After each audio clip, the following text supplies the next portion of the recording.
Presented by McDonald's of Glasgow, it's time for the Brown Sports Bag from the Heart of the Barrens, a weekly local sports machine. Alongside John Butler, here's your host, James Brown. Well, John, we're going to be podcasting this one, I believe. It's Brown Sports Bag.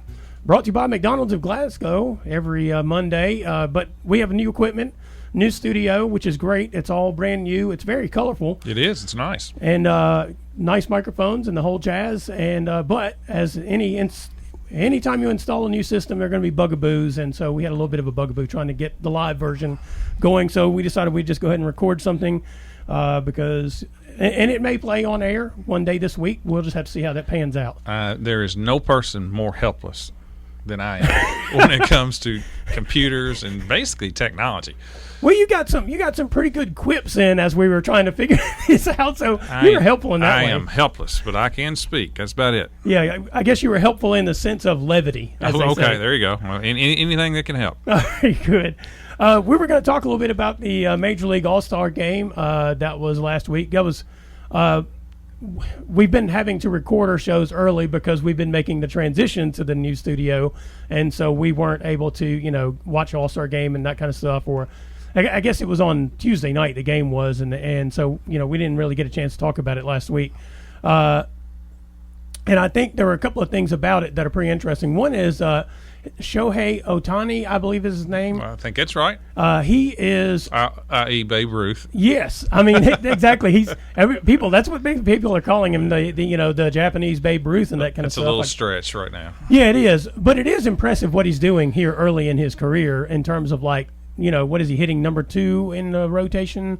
Well, he leads the league in homers. Yeah, leads the league in homers, and then he'll just turn around and pitch on the next night. And he's the ace. Yeah. For the for Anaheim. Yeah. So yeah, I mean it's something that I have felt could have happened many years ago. I've always wondered why it's not more common in Major League Baseball, because you often see in high school and even in college where your best pitchers are also your best positional players. Yeah. I mean, they can do both. Mm-hmm.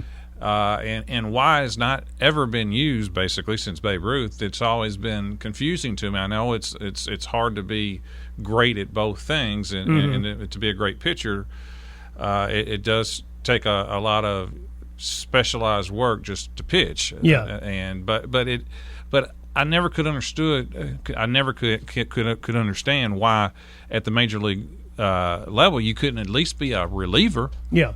Yeah. Some of these outfielders that have incredible arms but were great pitchers. I just thought I've always felt like it's just kind of one of these things where people have not looked outside the box enough and use that because it's so common growing up in high school and even in college. You see this you see this more often, but it's a complete no in the pros. Yeah. Well, and it kind of goes to this whole conversation we've had about specializing at a young age for athletes picking a sport.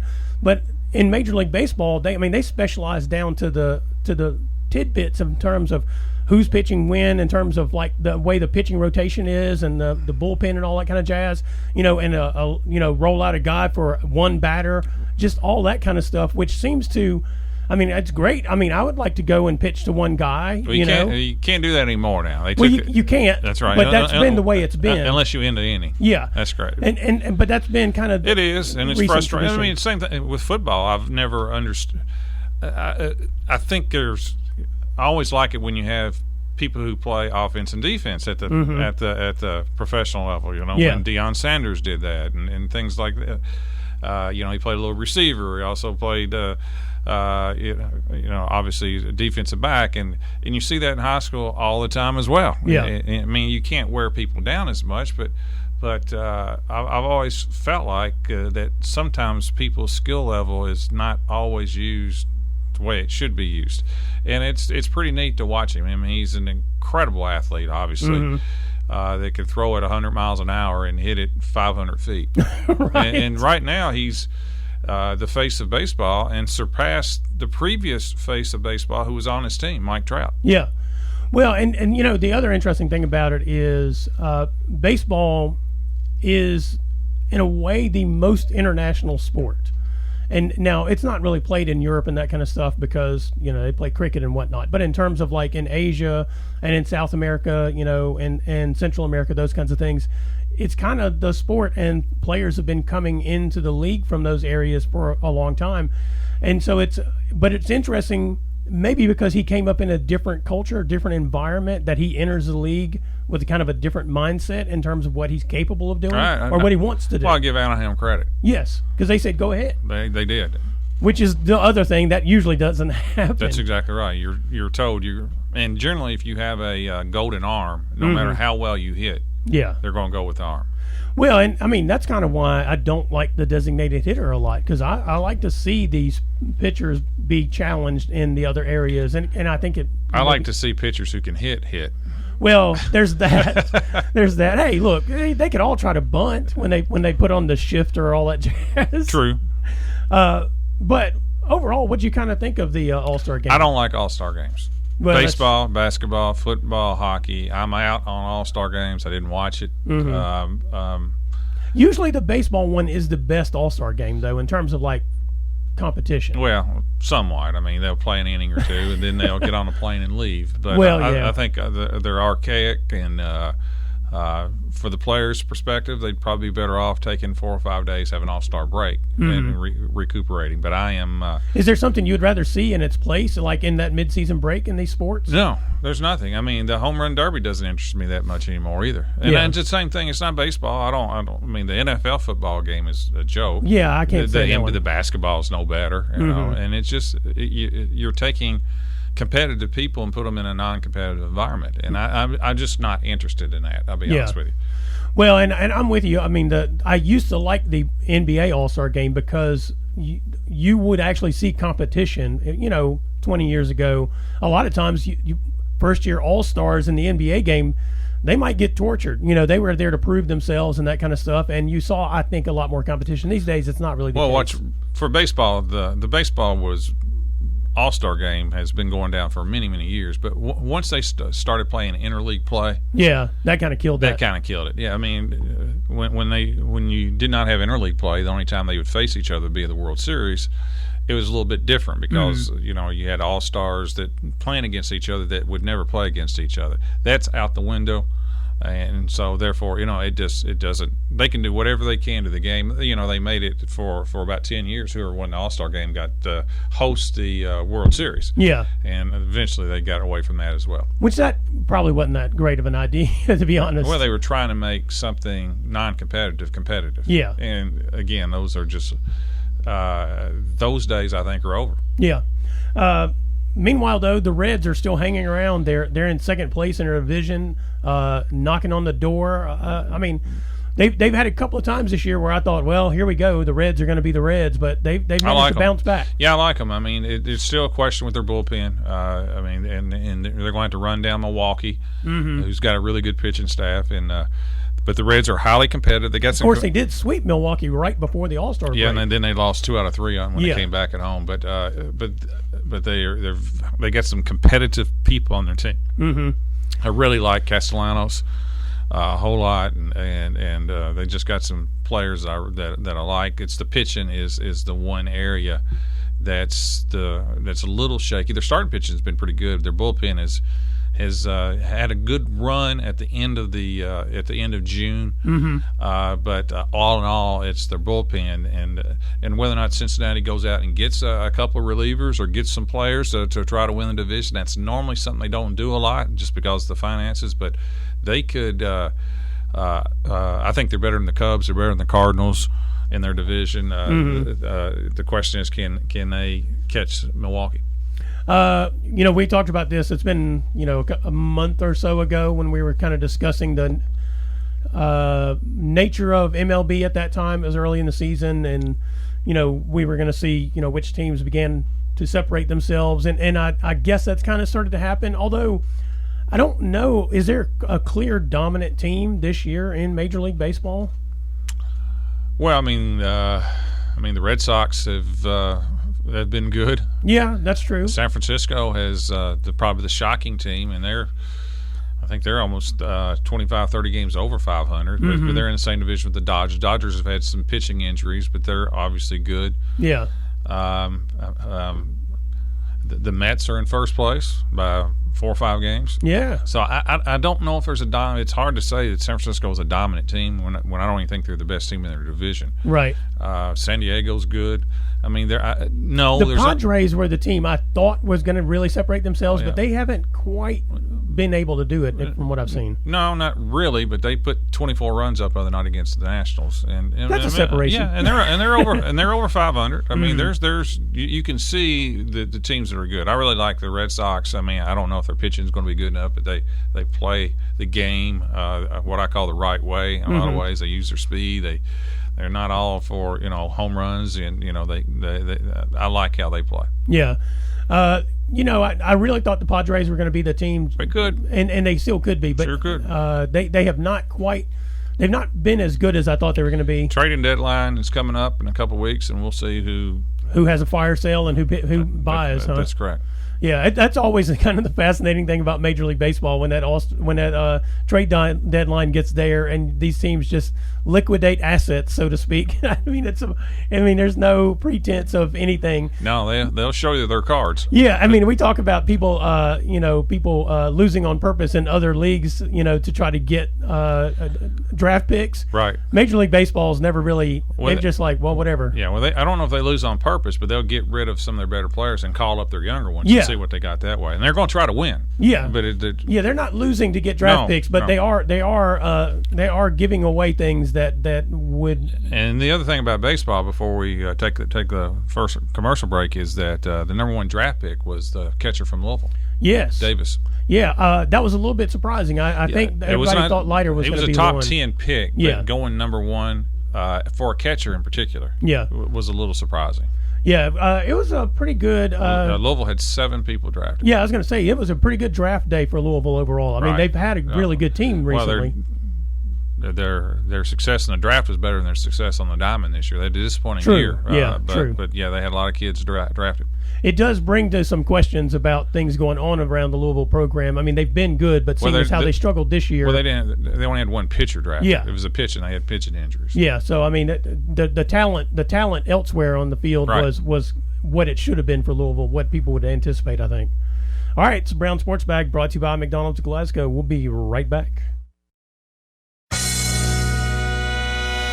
Presented by McDonald's of Glasgow, it's back to the studio with James and John, the Brown Sports Bag.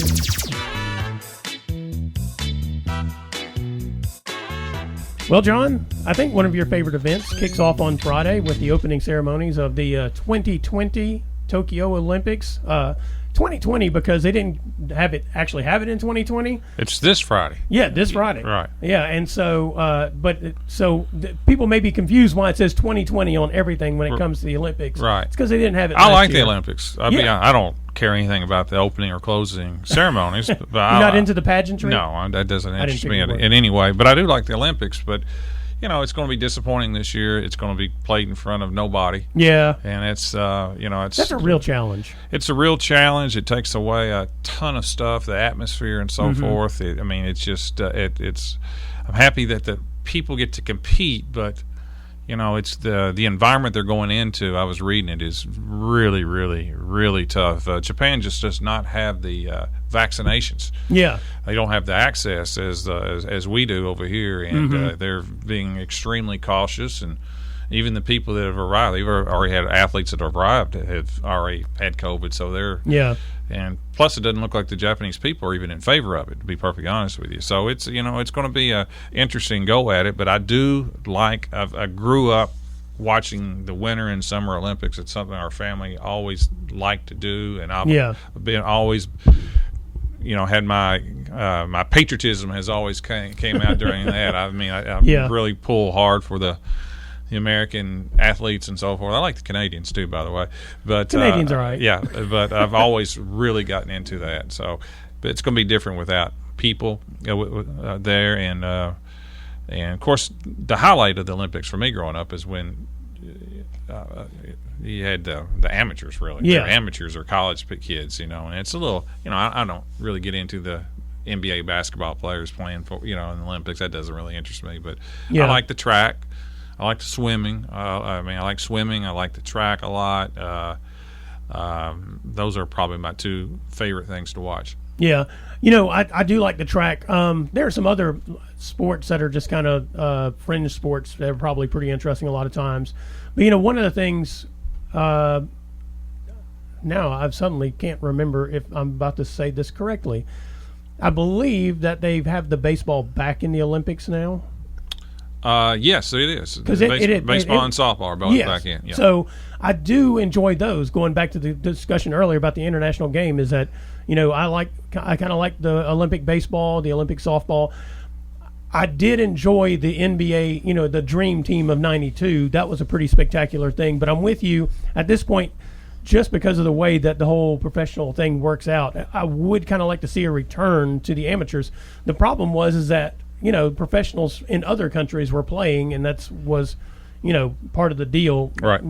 Why we made that change here to let professionals compete. But yeah, I do like that. I really like track. Our gymnastics team, talking about the USA, is like spectacular. Dominant, yes. Yeah. I mean, and so that's an interesting twist. Because when we were growing up, it was the Eastern Europeans and that kind of stuff that we just couldn't beat. I mean, it was a heroic moment, when one of our athletes competed. Mary Lou Retton. Yeah, I mean, she brought the world with her, but now, I mean, we've got the most dominant team in the world. So, I mean, that's a lot of fun to look to. You mentioned the Japanese people not necessarily being in favor of it, and the Olympics is such a on the one hand, it's such a prideful thing, talking about the patriotism and watching our people compete, against the others in the world and that kind of thing.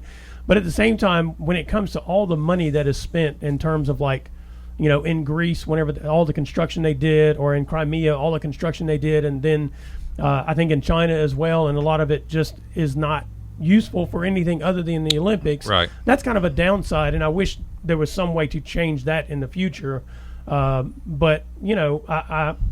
But in terms of the sports themselves, I do like the Summer Olympics. I think I like the Summer Olympics better than the Winter Olympics. I kind of like those sports better. Swimming and track are by far my two favorite. Yeah. So, and the other thing about the Olympics that I always think is pretty interesting, there's usually some pretty interesting stories that come out of it, of the athletes and that kind of thing. There's always some Sure. great stories to be told. And as a storyteller, I guess that's one of the things I'm interested in. I labeled this section Sports Around the World because now we're going to go to the Open Championship, which we sometimes refer to as the British Open around here in these here parts. And it did not get played last year. It was the only one of the four majors that got canceled. And Collin Morikawa was the winner. He turned 24 not too long ago. And it's his second major win in less than a year, really, I think, because he won the PGA Championship as well, I think it was. He did. So, I mean, and last year. Well, yeah, it was 2020, but right. when it was delayed, so I guess, what was it, the PGA Championship was not played on its regular schedule. No, right? it's played last September or November. Yeah, August or September, I think. Mm-hmm. Yeah. So, it was last year on the majors calendar, right? That's the way it worked out. Yes. Yeah, okay. He did not win it in 2021. He won it in 2020. Yeah. He's a really good player. I mean, great iron player. I was happy to see him and Jordan Spieth battle down the wire. Two Americans going at it, and I really like Jordan Spieth, and it looks like he's got his game back. But Collin Morikawa appears to be a really, really nice person too. Yeah. What I could tell, and man, he was good. I mean, his putter was really on, and congratulations. I mean, I like the majors when it plays tough, and it did not play tough. The British Open plays tough when it's heavy wind and rain. And usually it's brutal weather for it. The conditions were very benign, and 15 under should not be a score to win a major. I like it, like 1 under or 1 over or something like that, and the conditions were too easy for them. Yeah. And usually, but you can't control the weather, though. Yeah, usually the British Open is the one that is the most torturous because of what you're talking about. With the weather, right? U.S. Open is always set up the hardest. Yeah, but the British Open, it just depends so much on wind and rain and things like that, and they got it was hot for them yesterday. It was in the 80s. Yeah. The roads start melting in Right. England when it's in the 80s. So I mean that was a good win for him. I saw this thing where it said when he won the PGA Championship, he was the fourth player since World War II to win it before he turned 24. The other three being Jack Nicklaus, Tiger Woods, and Rory McIlroy. That's pretty good company for a golfer. It sure is. And then locally, Trey Shirley qualified for his first PGA event. Cousin Trey, he's my cousin. Is he? Yes, and that's so happy for Trey and his family, and he's been playing. I think Trey's now like his early 30s. He's been playing in the Canadian tour and some of the tours right below the PGA, and he qualified for the now the Barbasol is a real PGA event. I mean they're throwing serious money. It's the people that did not go to the British Open, and I mean there's Jason Duffer and who's a former PGA champion, and there's a lot of guys that have won on the PGA Tour was playing up in Nicholsville, right outside of Lexington, and Trey he had to make two cuts to get in, and he did, and then he made the cut. I think he finished at 5 under. Yeah. So I'm very, very pleased with him because it's playing on the kind of the minors of golf. I mean, it's tough. I mean, you gotta hustle, and you got to be very persistent because. You always have to have that dream. You always have that faith that that you can get your card someday and so forth. And real happy for him. And on that note as well, former Berrien County golfer John Brewington, he qualified for the Kentucky Open, which is coming up, I think, at the end of this month, maybe next week. Oh, good. I didn't know that. John in class. Good guy. Yeah, he qualified for it. Chase Landrum is a first alternate on it. Good. And Trey Shirley's won it before. Yeah, Trey Shirley, was it 2 years ago, 3 years ago, something like that? Yeah, so he's won it before. Grant Sturgeon from Berrien County has won that. Yeah, that's true. I mean, we've had some local folks who have had great success in that event. I think Kent Bull's going to play in it as well. He's a former winner of it as well, and he has an exemption, I believe, to play in it if he is doing it. And so I think that is next weekend. Maybe that's this weekend. Anyway, it's coming up. Those are some local folks who will be in it, or Chase could be in it, I guess, if somebody drops out. I'm not sure how that alternate thing works. But they had the final qualifier for it this past week. I think it was past Thursday, and it was 100 golfers in that qualifier. It was a truckload of them. But none of our local folks, I think, had played a couple of weeks before and qualified. So yeah, we'll have some. We'll keep track of the Kentucky Open to see how our local folks go. And like I said, congratulations to John there. I think did he play at Campbellsville, or does he play at Campbell? He did play at Campbellsville, Did right? play. He may have graduated. I'm not for sure. Yeah, this past year messes up my timeline. I think he's still there. I think John's still there, but I could be wrong. Yeah, it messes up my timeline in terms of remembering when people actually finished high school. Well, I had John in class, and he was a really good kid, but after a while, you have so many people, you lose sight of when they graduate. Yeah, that's very true. So anyway, that's pretty interesting, and like I said, the Trey Shirley thing. The thing I always think about with Trey Shirley is him hitting that shot against Greenwood in the 4th region tournament in basketball, right. And then they were turning around and playing Warren Central in the finals the next day. And then, Warren Central beat Metcalf pretty severely in that game. But Coach Tim McMurtry, who was coaching the Hornets at the time, told me he wished he'd had one more day to prepare for him. Right. He'd have come up with something. I just always loved that. I mean, it just kind of cracks me up, because I thought he was joking, but he was absolutely serious. And considering his track record, he may have come up with something. So Trey was on track to play college basketball. Yes. And I think he played a little bit at Campbellsville, but he got injured. Yes. And his senior year was a little bit rough. He turned to golf, and man, he's had a good career. Yep. All right, it's the Brown Sports Bag brought to you by McDonald's of Glasgow. We'll be right back. Presented by McDonald's of Glasgow, it's back to the studio with James and John, the Brown Sports Bag. John, I got some breaking news for you. Okay, let's hear it. Apparently, there's breaking news. Aaron Rodgers will be returning to the Packers next year. Okay. I didn't know he left. Most overrated story it is. That's gone on all year is this one right here. I mean, the NFL is so big. I mean, NFL is not just during the NFL season. Part of the NFL hype train is all the shows that are committed to the NFL all during the year. So, you know, when you're not playing, it's got to be about trades or gossip. Yeah. And this has been by far the most overhyped news story that I've ever heard of. The Packers are not going to trade him. Now, they may trade him next year. Yeah. They're not going to trade him this year. And Aaron Rodgers is not going to sit out. He's not going to forfeit $30 million. Yeah. You know, that's not going to happen. And is he unhappy? I think he's unhappy with a couple people. Yeah. I do. But he's going to come back and he's going to play. And, you know, what it's going to be like, he'll have a really good year. I mean, he's a great player, but I do think he's probably burned some bridges. Yeah. And I don't know how the culture will be there and so forth, but he's going to play. I'm convinced of that, and he's going to play for the Packers this year. I've never doubted that one second. You know, the interesting thing to me about his seeming disappointment, because I don't know. Well, if he ran the ball on 3rd and 8 at the goal line last year in the playoffs against the Bucs, they would have probably scored. Probably so. I He mean, may have scored on the run if he'd have run it. No, I'm talking about that's the scramble. Yeah. It was wide open for him. Yeah. And he threw it across his body for some odd reason. I have no idea. And the whole narrative of all this could have changed. Yes, exactly. I mean, it is kind of amazing when you look at a football game and there's so many plays that determine the outcome of a game, but there are very specific plays and very specific moments that could change history, literally. Yes. And I don't know if he'd have made it, but he'd been down there. It'd have been 4th and 1 or 2. They wouldn't have. They wouldn't have kicked it on 4th down. They'd have gone for it from 2 and yards they should have or 1 kicked yard it anyway. But it would have been a no-brainer. Yeah, exactly. But you know, his stance and his, you know, what he's done has just been. It's been, to me, disappointing because I like him as a quarterback. I think he's witty. I think he's really smart, very skilled.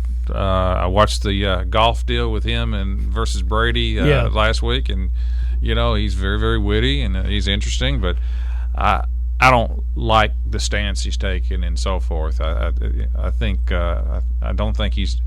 You know, you can be angry with the organization at times, but there's a lot of people within the organization that you shouldn't be angry with, and the fan base and so forth. And, you know, when you're getting paid about $40 million a year, I think you can do better. I mean, I'll be honest with you. Yeah. The interesting thing, too, about his what he's seemingly upset about is them drafting a quarterback instead of other players.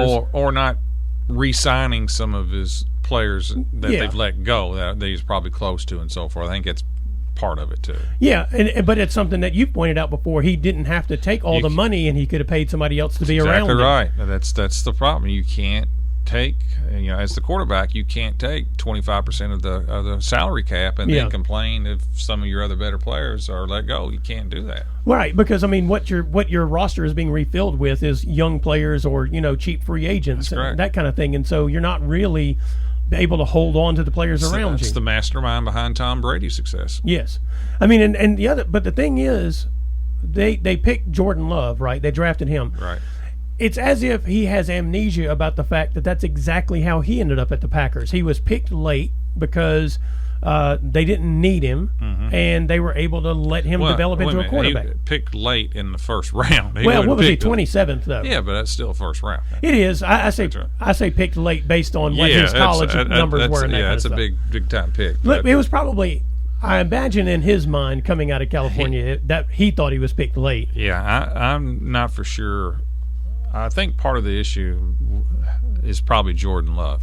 Yeah, I think we will see Jordan Love this year because they're going to have preseason games. Yeah, and if he's a dud, that's probably contributing to a lot of the anger. Yeah, Rodgers' thought process. Right now, if he's really good, you know that's a different story.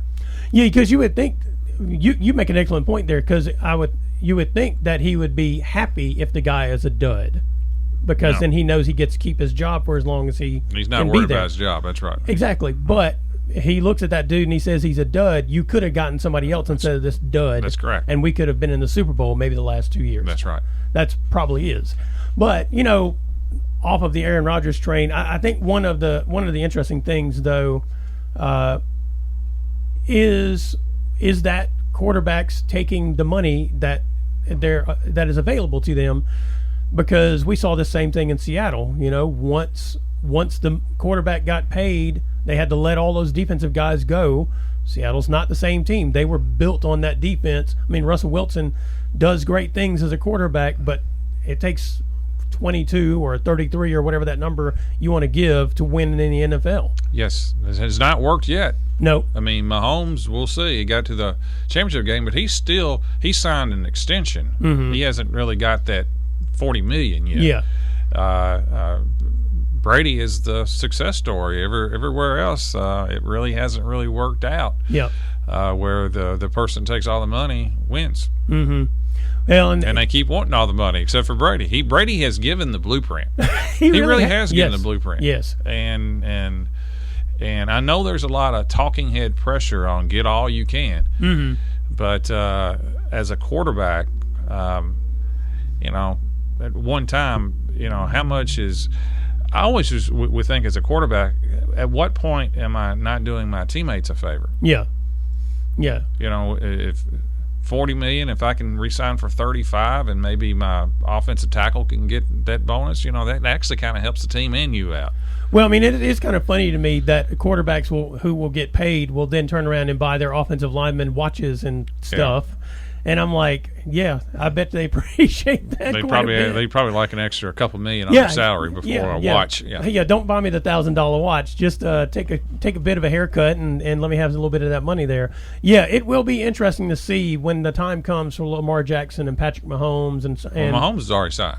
Well, when it comes time for them to make that decision about are they going to take the big payday, but Mahomes did. Well, $400 million. Well, that's true. He did, didn't he? Yes, he's already made that call. So his time in the sun is limited then by this theory. Yes. So I guess it'll be interesting when it comes Josh Allen and Lamar Jackson what they do. How much? Yep. And I don't think people pay close enough attention to that Tom Brady set the blueprint. It doesn't seem that people really notice that. He has done it for years. Yeah. Yep. So that's a big part of the New England success. Yep. They can surround him with good players. Yep. Just not wide receivers. No, but tight ends. True. They had a bunch of really good tight ends. Offensive linemen. And defensive players. I mean, he won, the championships there, so he can't complain about it too much, can he? Yep. We're still, I think the rookies report tomorrow for the NFL, and then the veterans are, I think, next Tuesday, I think is the way it works out. It's pretty close. Yeah, I didn't put that on the sheet, but I think that's what I saw. And then in August, they'll have some team practices. The Titans are doing a team practice with the Tampa Bay Buccaneers. Okay. I think that's August 12th or 13th, somewhere in that neighborhood. I thought that was a pretty fascinating. They do that. They do it all the time. It's always good for a good fight. Yeah, true, it is. Yeah, they always, when you get two teams together, they fight. Yeah. I think last year they did not do any of that because of COVID. Right. They didn't have exhibition games. But that's a traditional thing where teams will get together, and they don't really have scrimmages, but they'll have like the offensive, the receivers will go against the backs, and offensive linemen versus defensive linemen. But I don't think they do a lot of 11 on 11, but they do a lot of individual drills against each other. They do kind of they do some of those like 7-on-7 kind of drills, maybe, that kind of stuff. Yeah, probably. But yeah, you're right. It is always pretty entertaining because you get the videos of all the people getting into a fist fight, and you're like, I wonder, are they just trying to prove they want to be on the team? Because it's got to be the younger dudes who are getting into the fights. Football players fighting is it's the dumbest thing ever. With helmets and things like that. It's really ridiculous.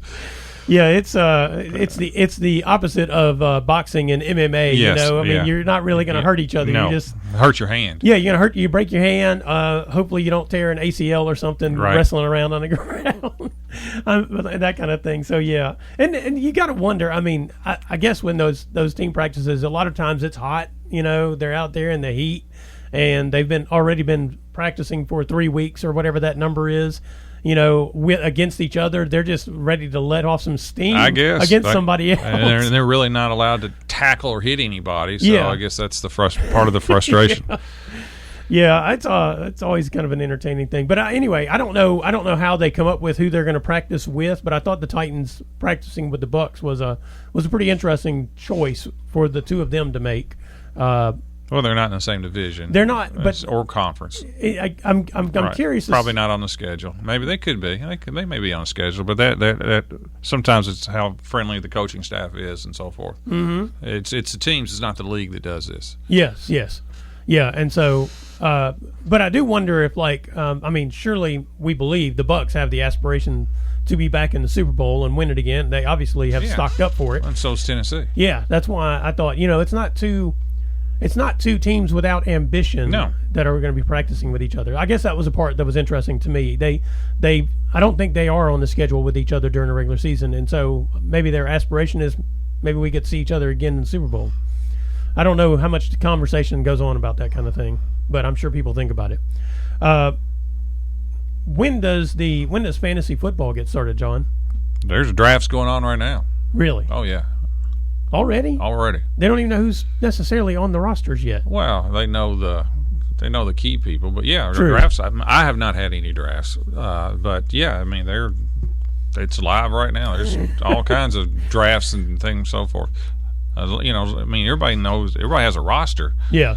You may not know who the backup quarterback or the backup receiver is, or the backup running back, and things like that, or you run the risk if you draft right now of injuries and preseason and so forth. So I wouldn't do it right now. But yeah, there's leagues that are already being formed. Yeah, I guess that's the reason I was a little bit curious about it. I mean, because it seems kind of early. Because you're right, you don't know how injuries, those kinds of things might pan out over the next month. They're going on. I wouldn't do them right now, but they are going on. Yeah. When do you do your draft? We do ours the Monday before opening day on Thursday. Mm-hmm. But we're generally one of the last ones to go. Yeah. Well, I don't know if I'm doing the fantasy football thing or not this year. I don't know. You didn't last year. No, I did. Well, I'm trying to remember. I think we ended up not doing the league last year. You did not. Mm-hmm. Yeah. We usually do one here around with these here parts. Brian Webb, the Sports Web, he usually sets that thing up in between his time on TV and whatnot. Yeah, he's a busy man. He is a busy man. All right, it's Brown Sports Bag brought to you by McDonald's in Glasgow. We'll be right back. Presented by McDonald's of Glasgow, it's back to the studio with James and John, the Brown Sports Bag. John, we've approached the near end of the NBA season. It feels like we've had 3 NBA seasons crammed into 6 months or whatever, just because of the whole bubble stuff last year. And the playoffs are a little long. Yeah, they are a little long. The first round should not be 7. No, I really kind of wish they'd go back to that 5 game. Heck, maybe they should just do them all in 5 games.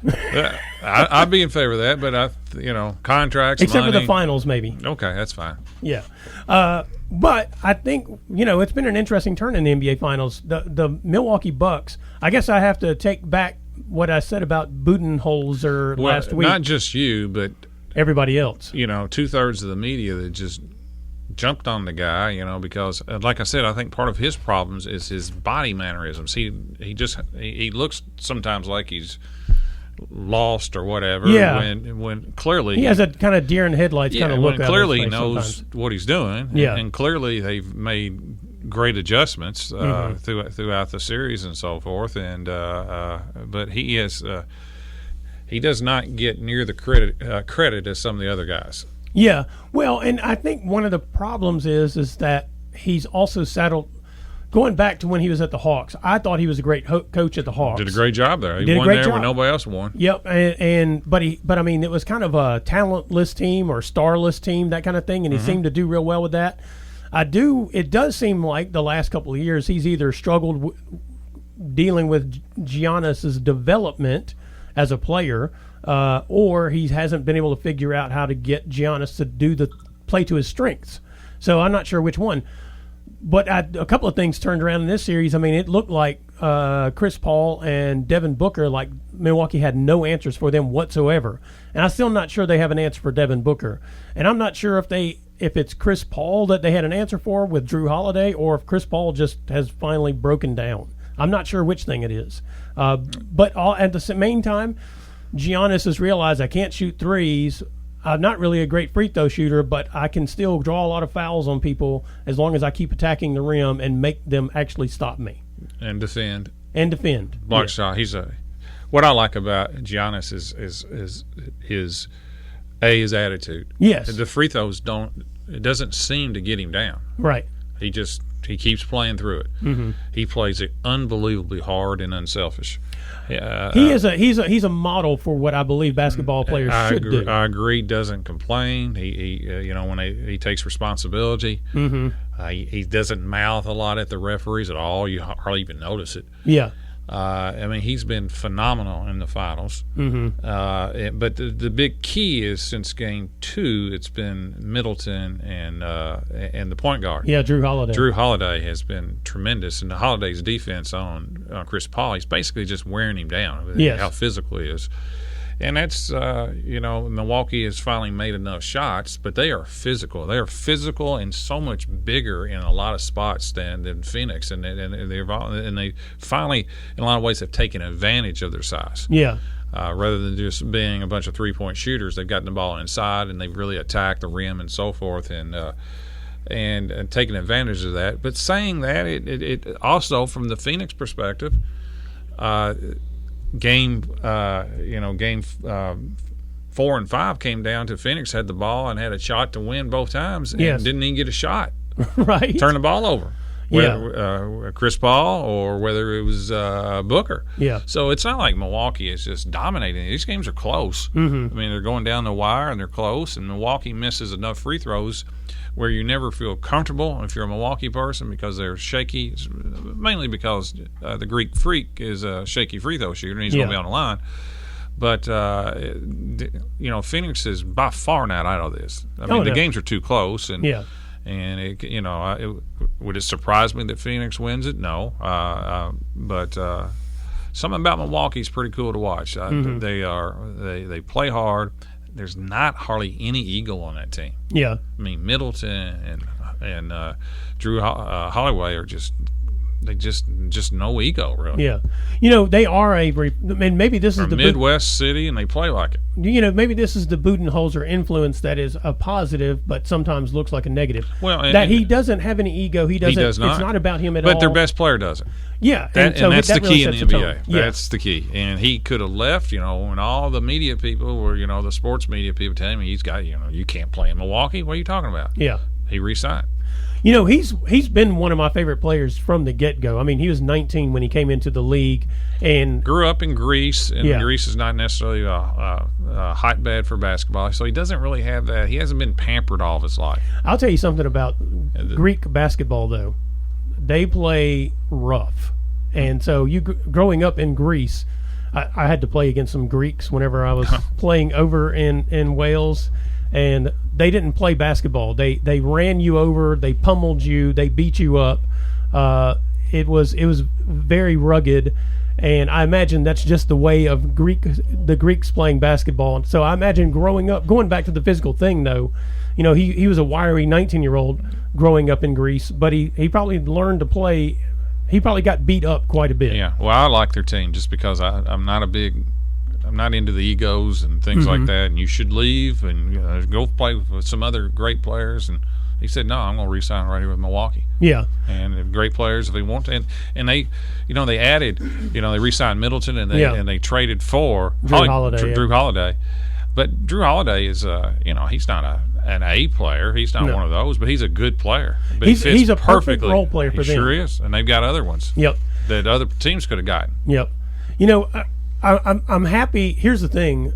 I really did not think Milwaukee could win this NBA Finals. That's not exactly accurate. I've thought they could have won the NBA Finals the last 3 years, but they didn't have the point guard. Yeah, the Eric Bledsoe was a scoring point guard, didn't play a lick of defense, and that's what they needed was somebody with that intensity. And the other interesting thing about them is they've been down in every series. Mm-hmm. But I think that physical thing must take a toll on their opponents as the series goes along. Well, maybe the coach makes good adjustments. He does. I mean, the biggest thing is, whether it's an adjustment or it's just reminding Giannis nobody can actually stop you. And I think they've got a calmness to them. Yes. They stick with it. They don't quit. And that's part of it. Yeah.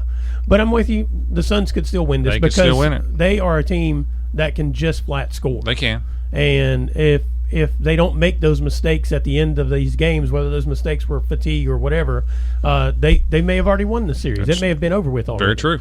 So it'll be interesting to see how that pans out. But I will say this: it is the third year in a row, to some degree, I'm happy about the NBA Finals. Now, the Warriors were all beat up when Toronto won, and I was happy for Toronto. Last year, I didn't want to say the Lakers in the finals, but I was happy for Jimmy Butler as a player because I've always liked him in terms of like how he plays and his intensity and that kind of thing. And that's kind of the same thing with the Toronto team. And in this case, I like both of these teams, and I'm happy for Chris Paul and for Giannis, and and Budenholzer to get this off his back. Maybe people will start bad-mouthing him, including myself. So we'll see. Yeah.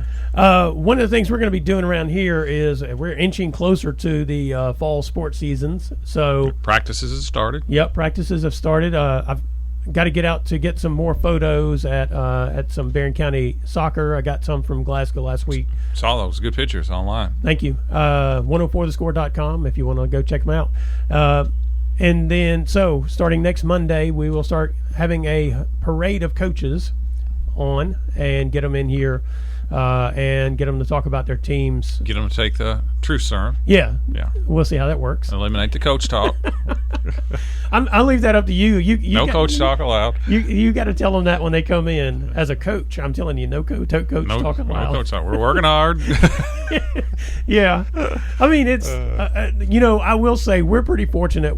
The coaches that we have who come in here and talk to us, they generally are pretty forthright with us. Right. I think that's pretty good. So I hope people enjoy listening to them talk to us. We don't get a whole lot of that general standard coach talk kind of stuff from what I can tell. So I mean, that's good. All right, it's the Brown Sports Bag brought to you by McDonald's of Glasgow. We'll be back next week.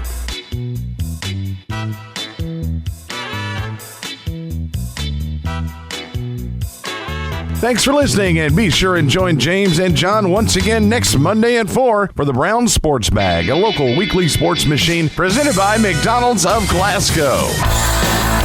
Coming soon to your FM dial, this is Fox Sports Radio, WCDS Glasgow, AM 1230.